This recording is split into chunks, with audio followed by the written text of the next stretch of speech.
Right now we have just over 40 acres planted on our 1,200 acre working ranch. We produce about 10,000 cases a year.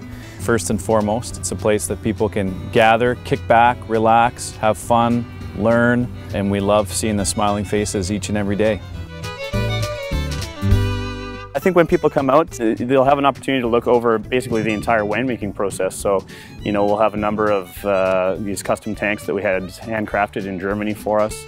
From the tasting room, they'd be able to see grapes being processed from the literal grape material, being processed into juice, and then within the winery itself, they'd be able to watch the fermentation process as juice becomes wine. The unique aspects here is the combination of the cattle operation with the grapes. That's fairly unique in BC. We also have bees on the property, and so we're able to offer quite a wide range of different agricultural processes here on the ranch. Black Angus is a cattle breed used a lot for meat production.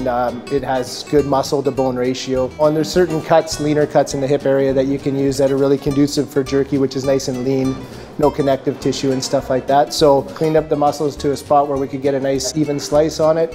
And we make an in-house marinade on it and cure it and then rack it all up, put it in our nice state-of-the-art smokehouse, and dry it to a point where it's nice and palatable, yet nice and shelf stable as well.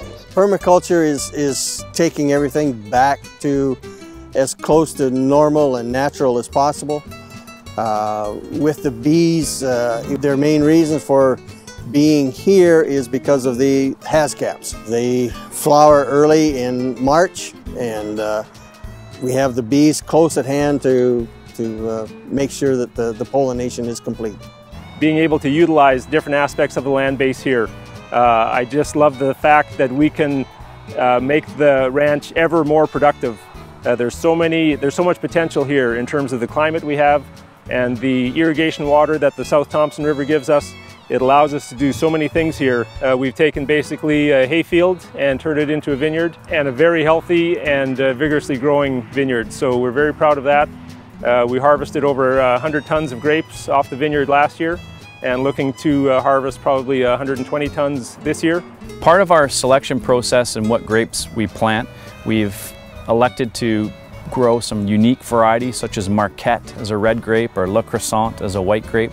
We think they have tremendous flavor profiles and just add more tools to the already deep toolkit here in British Columbia of wines that pair really well with food. They're going to see, both this amazing modern building, but also a ranch that really pays homage to some of the history of the property.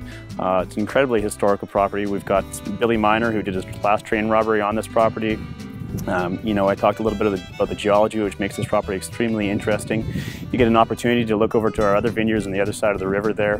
Very important to us to embrace the frontiersmen, the early settlers, the prospectors. Historians that speak of Bill Miner go as far as to classify him as a gentleman bandit or a gentleman train robber and say that he coined the phrase, "put your hands up."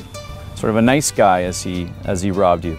So those are the name of our two wines, Hands Up Red and Hands Up White.